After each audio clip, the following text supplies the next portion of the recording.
الحمدللہ رب العالمین والصلاة والسلام علی رسول الکریم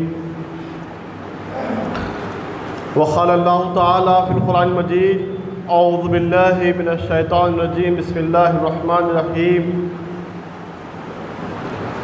افلا یتدبرون القرآن ام علی قلوبہم اقفالہا صدق اللہ العلی العظیم۔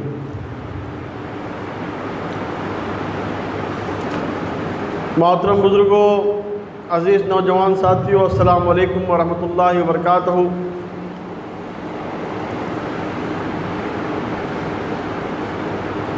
ماہ ربیع الاول کا چوتھا جمعہ ہے۔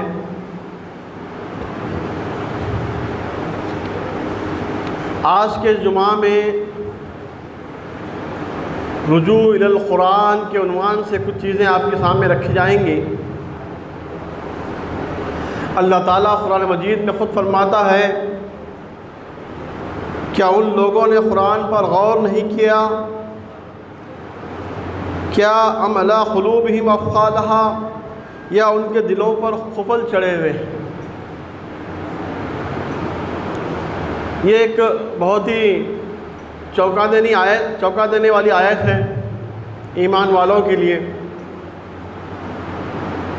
قرآن مجید یہ اللہ کا کلام ہے۔ گزشتہ جمعہ میں بھی بہت ساری باتیں اس عنوان سے رکھی گئی تھیں۔ قرآن مجید یہ کلام ہے، اور یہ کلام قرآن مجید ہماری زندگیوں کو سنوارنے کے لیے آیا ہے۔ یہ خدا کا کلام ہے، اس کو کس طرح سے محفوظ طریقے سے اتارا گیا اور کس طرح سے تا قیامت یہ باقی رہے گا، ان تمام عنوانات کے تحت آپ کے سامنے بات رکھی گئی۔ لیکن آج جن چیزوں پہ میں آپ کے سامنے رکھنے کی کوشش کروں گا کہ وہ یہ ہے کہ قرآن مجید کی طرف ہم رجوع کیوں ہوں، ایمان لانے کے ساتھ ساتھ اس کے حقوق ہمارے اوپر کیا ہیں، اس چیزوں پر ہم گفتگو کریں گے، غور و فکر کریں گے۔ قرآن مجید ہماری زندگیوں کو سنوارتا ہے۔ قرآن مجید ہمیں بتاتا ہے کہ عقیدے کے اعتبار سے تمہارا عقیدہ کیا ہو۔ تمہارے دل و دماغ میں جو گھانٹ بیٹھی ہوئی ہے زندگی کے متعلق، آخرت کے متعلق، خدا کے متعلق، رسولوں کے متعلق، کتابوں کے متعلق، اس کے متعلق تمہارا عقیدہ کیا ہو۔ تمہارا عقیدہ یہ ہے کہ ایک خدا کے سوا اور کسی کی عبادت نہ کیا جائے، اور سارے انبیاء اللہ کی طرف سے ہیں اور انہوں نے اللہ کے پیغام کو پہنچایا ہے، اور اس دنیا کے بعد ایک اور زندگی ہے جس میں ہمیں اور آپ کو اللہ کے حضور حاضر ہونا ہے۔ تو وہاں قرآن مجید ہماری زندگی کو سنوارتا ہے اب اخلاق و کردار کے ذریعے سے۔ قرآن مجید میں بہت ساری ایسی اخلاقی تعلیمات دی گئی ہیں، چاہے وہ سماجی ہو یا انفرادی ہو، اجتماعی ہو، تمام اخلاقیات کو بتا دیا گیا ہے جس کے ذریعے تم دنیا اور آخرت میں کامیاب ہو سکتے ہو۔ قرآن مجید ہمیں تہذیب سکھاتا ہے۔ قرآن مجید ہماری معاشرتی زندگی، سماجی زندگی سے بحث کرتا ہے کہ تمہاری سماجی زندگی کیسی ہو، تمہارے ایک دوسرے کے حقوق کیا ہیں، رشتہ داری کیسے ہو، رشتہ دار ہے تو رشتہ داروں کے حقوق کیا ہیں، کون سا رشتہ کس پر مقدم ہے، یہ تمام چیزیں بتاتا ہے۔ سماجی روابط ہیں، اس کے تعلقات کیسے ہوں، قرآن مجید تمہیں بتاتا ہے۔ ماں باپ کے متعلق بتاتا ہے، اولاد کے متعلق بتاتا ہے، تمہارے اور دیگر رشتہ داروں کے متعلق بتاتا ہے، تمہاری وراثت کے متعلق بتاتا ہے، تمہاری جو ہے نا خوشی اور غم کے متعلق بتاتا ہے۔ معاشی زندگی کو سنوارتا ہے۔ قرآن مجید تمہاری معاشی زندگی کو بگڑنے نہیں دیتا، وہ سنوارتا ہے کہ تمہاری معاشی زندگی کیسی ہو، حرام و حلال سے کس طرح سے پرہیز کیا جائے، کن چیزوں کے قریب نہ جائے، اور ساتھ ہی ساتھ دنیا اخروی زندگی کو سنوارنے کے لیے قرآن مجید بہت اہم کردار ادا کرتا ہے۔ انسان کی آخرت کو سدھارنے کے لیے قرآن مجید سے جتنا زیادہ ہم رجوع ہوں گے، جتنا زیادہ قرآن مجید کے قریب ہوں گے، آدمی آخرت سے اتنا قریب ہوگا اور آخرت کو اتنا سنوارے گا۔ آخرت کے متعلق کھول کھول کر قرآن مجید میں رکھا گیا ہے، جس سے ایمان تازہ ہوتا ہے انسان کا۔ مومن کے اندر جو ہے نا وہ ایمان جاگ اٹھتا ہے اور وہ آخرت کی پرواہ کرتا ہے، آخرت کے سامنے رکھتے ہوئے اپنی زندگی گزارتا ہے۔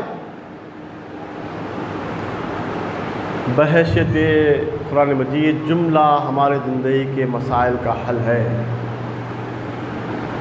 جملہ مسائل کا حل یہ قرآن مجید ہے، یہ اللہ کا کلام ہے، یہ اللہ کی کتاب ہے جو آسمان سے لے کر دنیا میں اس کا نزول ہوا ہے. قرآن مجید ہماری جسمانی، روحانی تمام مسائل کا حل ہے.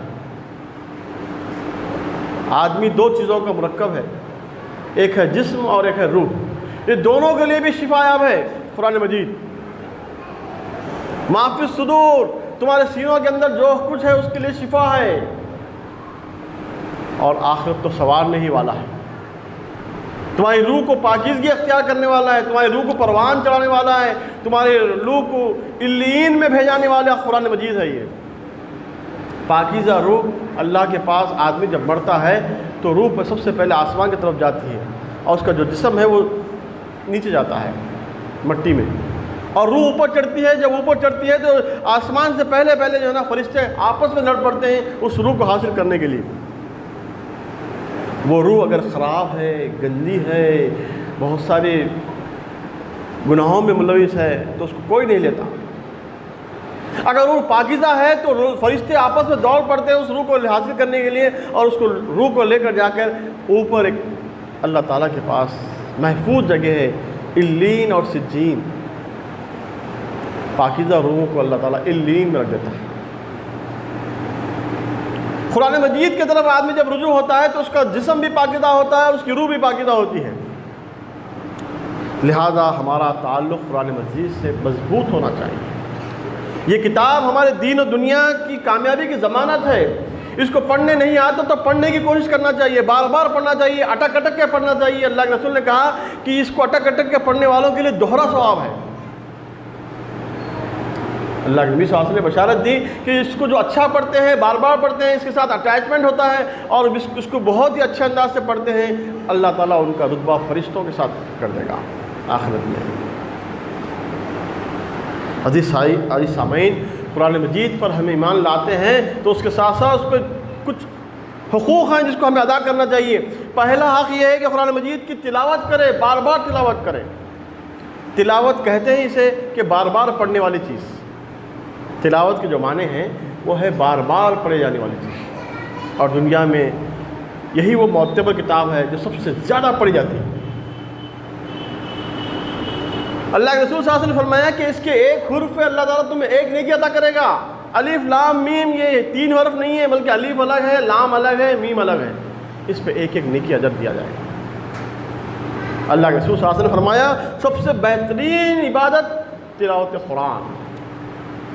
جب بھی موقع ملے ہمیں تلاوت کرنا چاہیے. صبح، شام، فجر، عصر، ظہر، مغرب، عشاء، تلاوت، تہجد، ہر حال میں ہمیں قرآن کی طرف پلٹنا ہے، خدا کی تلاوت کرنا ہے.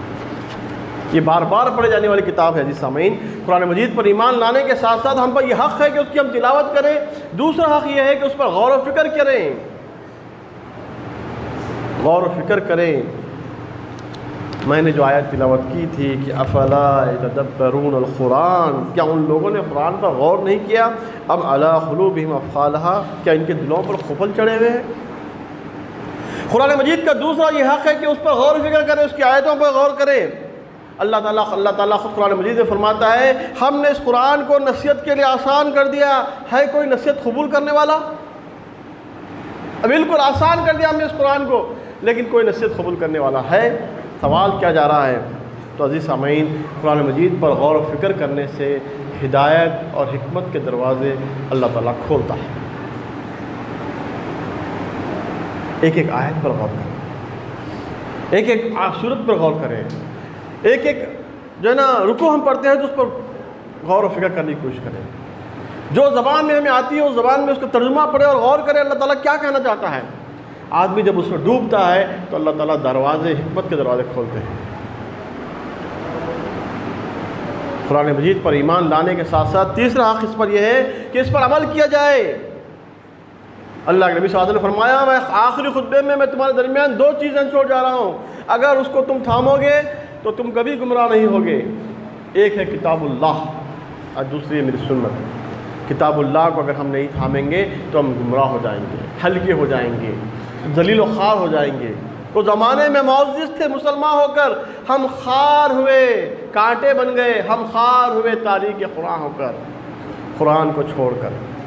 علامہ اقبال نے ایک جملے میں تمام چیزوں کو بتا دیا کہ ہم آج لوگوں کے نظر میں چھپ رہے ہیں اس وجہ سے کہ ہم تاریخ قرآن ہیں، قرآن کو ترک کر دیے ہیں۔